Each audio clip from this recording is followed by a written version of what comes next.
Hassan Solapur express ರೈಲು ಚನ್ನರಾಯಪಟ್ಟಣದಲ್ಲಿ ನಿಲುಗಡೆಗೆ railway ಖಾತೆ ರಾಜ್ಯ ಸಚಿವ ವಿ ಸೋಮಣ್ಣ ಚನ್ನರಾಯಪಟ್ಟಣದಲ್ಲಿಂದು ಹಸಿರು ನಿಶಾನೆ ತೋರಿದರು. ಈ ಸಂದರ್ಭದಲ್ಲಿ ಸಂಸದ ಶ್ರೇಯಸ್ ಪಟೇಲ್, ಶಾಸಕರಾದ ಸಿಎನ್ ಬಾಲಕೃಷ್ಣ, ಎಚ್‌ಕೆ ಸುರೇಶ್, ವಿಧಾನ ಪರಿಷತ್ ಮಾಜಿ ಸದಸ್ಯ ಎಂಎ ಗೋಪಾಲಸ್ವಾಮಿ, ಮಾಜಿ ಶಾಸಕ ಸಿಎಸ್ ಪುಟ್ಟೇಗೌಡ, ಜಿಲ್ಲಾ ಬಿಜೆಪಿ ಅಧ್ಯಕ್ಷ ಸಿದ್ದೇಶ್ ನಾಗಸಂದ್ರ, ತಾಲೂಕು ಬಿಜೆಪಿ ಅಧ್ಯಕ್ಷ ಗಂಗಾಧರ್ ಪರಮ ಸೇರಿದಂತೆ ರೈಲ್ವೆ ಇಲಾಖೆಯ ಅಧಿಕಾರಿಗಳು ಉಪಸ್ಥಿತರಿದ್ದರು.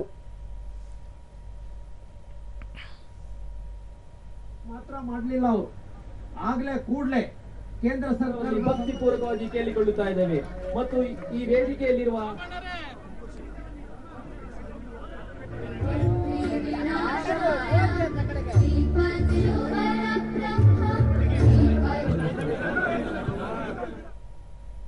ಬಳಿಕ ವಿ ಸೋಮಣ್ಣ, ದೇಶದಲ್ಲಿ ಪ್ರಧಾನಿ ನರೇಂದ್ರ ಮೋದಿ ಅವರು ಅಧಿಕಾರದ ಚುಕ್ಕಾಣಿ ಹಿಡಿದ ನಂತರ ರೈಲ್ವೆ ಕ್ಷೇತ್ರದ ಅಭಿವೃದ್ಧಿಗೆ ಹೆಚ್ಚಿನ ಆದ್ಯತೆ ನೀಡಿದ್ದಾರೆ. ಬೆಂಗಳೂರು, ಹಾಸನ, ಮಂಗಳೂರು ರೈಲ್ವೆ ಆರಂಭದಿಂದ ಈ ಭಾಗದ ಜನರಿಗೆ ಅನುಕೂಲವಾಗಲಿದೆ. ಕಳೆದ 10 ವರ್ಷಗಳ ಅವಧಿಯಲ್ಲಿ 13,800ಕ್ಕೂ ಅಧಿಕ ಲೆವೆಲ್ ಕ್ರಾಸಿಂಗ್ ಕಾಮಗಾರಿಯನ್ನು ಪೂರ್ಣಗೊಳಿಸಲಾಗಿದೆ. ಜೊತೆಗೆ ರೈಲ್ವೆ ಮೇಲ್ಸೇತುವೆ ಮತ್ತು ಕೆಳಸೇತುವೆ ನಿರ್ಮಾಣ ಕಾಮಗಾರಿಗೂ ಆದ್ಯತೆ ನೀಡಲಾಗಿದೆ.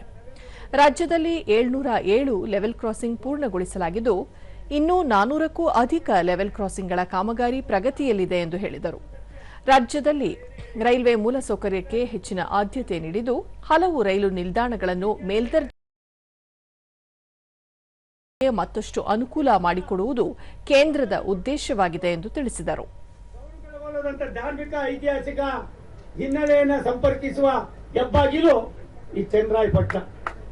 ಈ ಚನ್ನರಾಯಪಟ್ಟಣದ ರೈಲ್ವೆ ನಿಲ್ಗಡೆಯಿಂದ ಯಾರಿಗೆ ಎಷ್ಟು ಅನುಕೂಲ ಆಗ್ತದೆ ಗೊತ್ತಿಲ್ಲ. ಇಲ್ಲಿಯ ಭಾಗದ ಜನರಿಗೆ ಭಾರಿ ಅನುಕೂಲ ಆಗ್ತದೆ. ಹಾಸನ ಸೊಲ್ಲಾಪುರ ನಡುವೆ ಸಂಚರಿಸುವ ಈ ಎಕ್ಸ್‌ಪ್ರೆಸ್ ಟ್ರೈನು ಬೆಂಗಳೂರು, ಗುಂತಕಲ್ಲು, ಕಲಬುರಗಿ ಮುಖ್ಯವಾದ ವಾಣಿಜ್ಯ ನಗರಗಳ ಜೊತೆಯಲ್ಲಿ ಇಲ್ಲಿಯ ರೈತರಿಗೆ, ಸಾಮಾನ್ಯರಿಗೆ, ಕಾರ್ಮಿಕರಿಗೆ ಎಲ್ಲರಿಗೂ ಕೂಡ ಅನುಕೂಲ ಆಗ್ತದೆ.